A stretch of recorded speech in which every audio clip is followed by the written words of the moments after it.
Seemed to be a lot of rifles coming out of Sweden for some reason past few years. I was too busy to pay attention, but I received a lot of letters from people who said, please comment on the 9x57, 9.3x57, 9.3x62 in the Mausers. Some are Swedish Mausers that have been rebarreled. Some have been rechambered, I think, from 9.3x57 to 9.3x62. Anyway, that's a lot of numbers.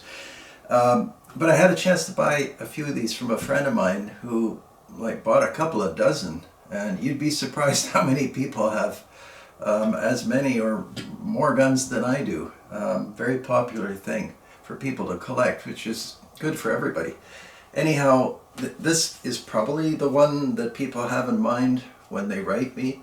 So it's a typical Mauser 98. It has a fixed island rear sight. I didn't measure the barrel, but I would say it's 24-inch barrel. It's a ramp front sight. It's got some matting on the ramp, so that's well made. The hood is usually missing. On a lot of rifles that come from the factory with a hood, they just slide off.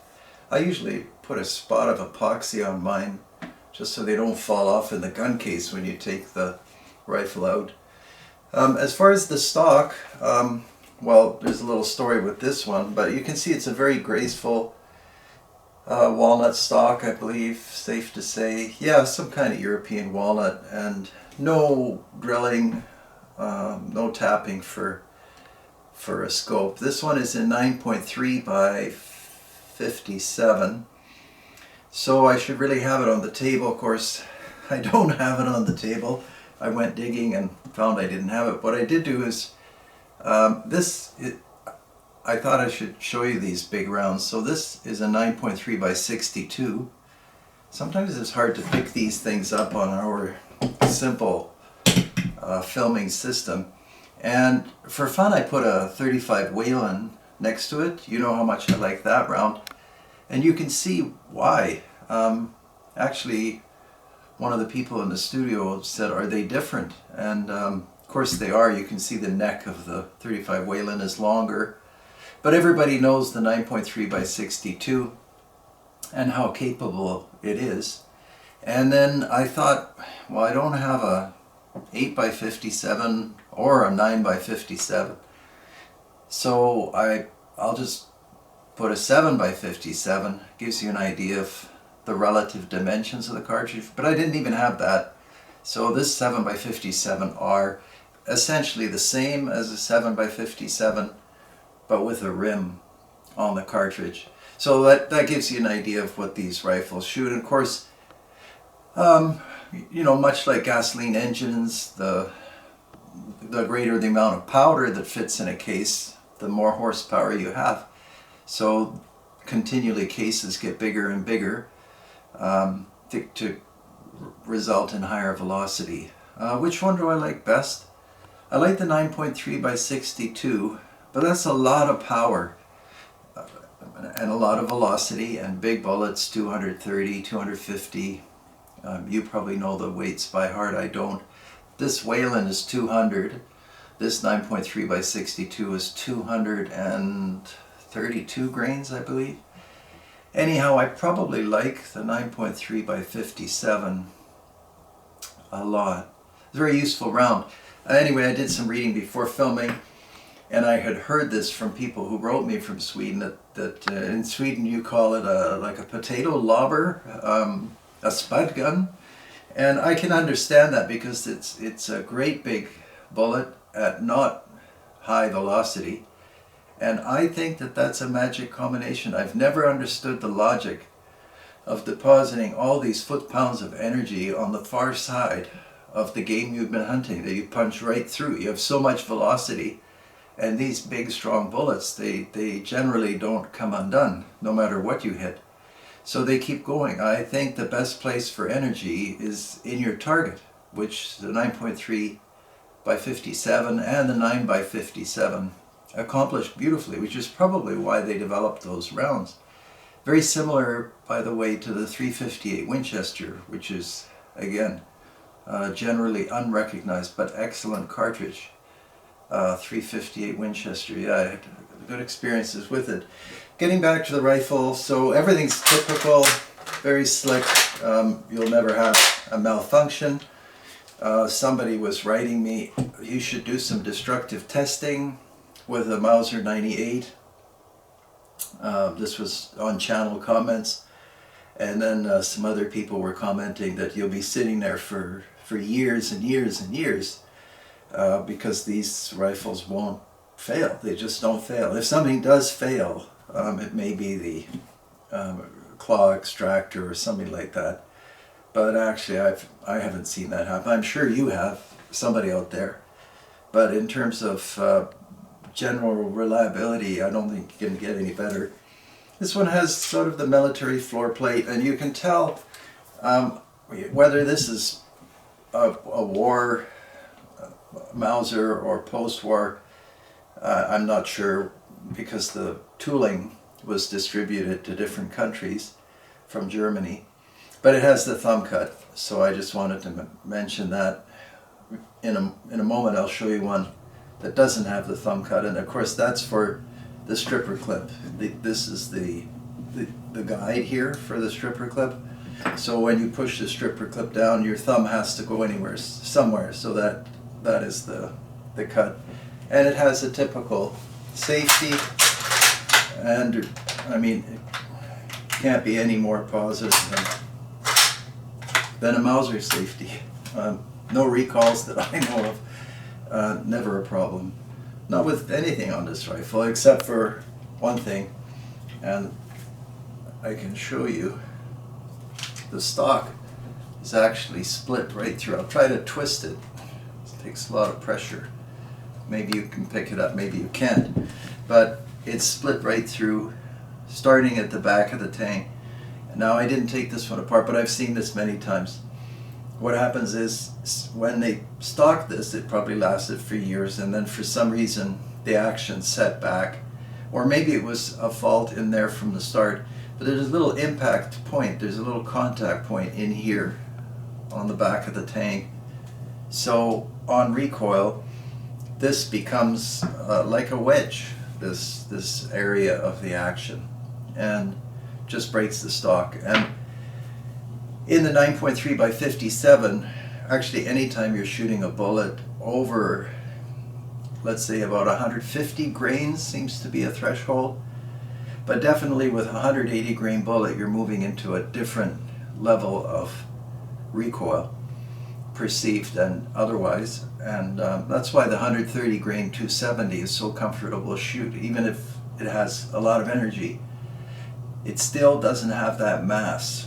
Anyway, these ones slap you, there's no doubt about it, and there's no scope weight, not on this one. So these will definitely let you know that you're shooting a rifle and a bullet of some mass, made by Husqvarna. There's no model designation on these.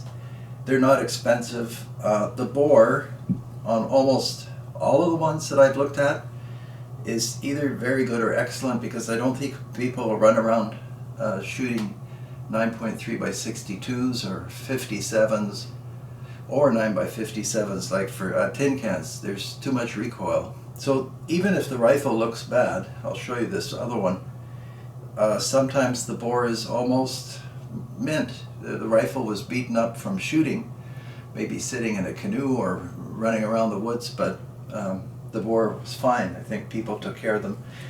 Some of you probably wonder, well, what am I going to do about this? So I don't put great big bolts through stocks from the outside.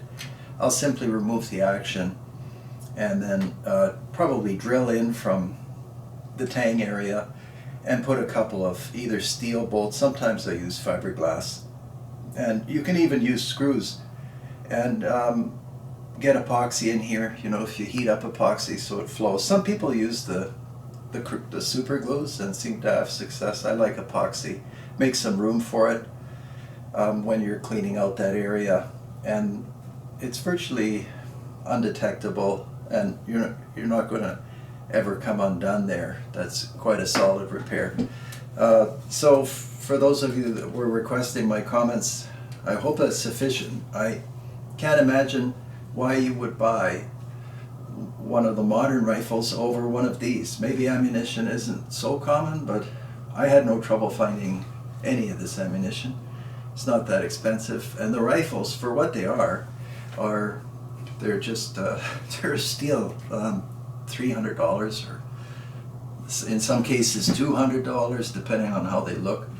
And then here's the other one. This one has a much beefier, massive stock on it. Feels like it's ready to go to Africa. Maybe it's been there. You can see the barrel has all kinds of evidence of rust and speckling in here. Again, it has the island rear sight. This one has the barrel band sling swivel. So did the other one, forgot to show you. And then the ramp front sight and an excellent beaded front sight. And this one, unlike the other one, has the Swedish crown. We'll make a thumbnail of this so you can see it better. It's very nice. It says Sweden and a crown. And then here you have no thumb cut, so you know it's a commercial Mauser. And there are some collectors that will tell you everything about all the Mausers, large ring and small ring, and you know how it is this one came into being, and FNs and the rest. This one has kind of a neat little, I don't know what you call this. It goes around the barrel. It kind of looks like a wedding ring, but and I don't know why it's there, but it's an interesting touch. This can all be cleaned up, and no drilling, no tapping. And this one, 9.3 by 62, and people like it when I work the action, so I'm going to do that. Yeah, I mean, same like the other one. So slick. These actions are interesting. I mean, they are glass hard. I didn't oil these or do anything, and they are completely slick. Now this beaten up rifle, obviously hunted a lot, slightly different. Floor plate release. You don't need a cartridge to remove the floor plate. But the bore, like I was saying before, out of 100 I would give it like 90 or better. Just very little evidence of having been used much, and yet to look at the rifle, you would think that it's worn out, but this is all just cosmetic stuff. And this one, even though it's in the bigger caliber, there's no evidence of any cracking, and it's properly relieved in the back. Some of you were asking me about that, how to do that. It's very simple. If you get a rifle like this and you find that this area is tight, right here where the wood meets the metal, then just take the stock off and remove. You don't have to remove much. Like, it can be just a half of a, well, let's say a 1/16 of an inch or less, just so you can see air space. Then you know this won't move backwards and split your stock. But even if it does, if people are selling the rifle really cheap, well, just fix it. Oh, when I saw this at first, I thought, well, I won't fix it. I'll put a new stock on it. And you know, there are a lot of young gun owners that write me and interested in guns, and a lot of them are, I can tell they're like me. I never had a fancy shop. I never had all the right equipment. There are just wonderful websites and YouTube channels that discuss people doing things on these lathes, and they have equipment and counters that look neat and tidy. I was always just working as I could because I did other things, and I couldn't make the investment. I didn't have the money. And I have a feeling, in fact I know it's true, that a lot of you are writing me and you're just doing what you can, and you're 18 or 20. So I mean, fantastic you're doing in the first place. And if you do decide to replace the stock, you can get one of these from somewhere, a gun show. There are various suppliers, and you can see this one has a cheek piece, and this actually is a decent piece of walnut. So, and you just work away with a chisel and a Dremel, take your time, and you'll actually get that rifle into this stock.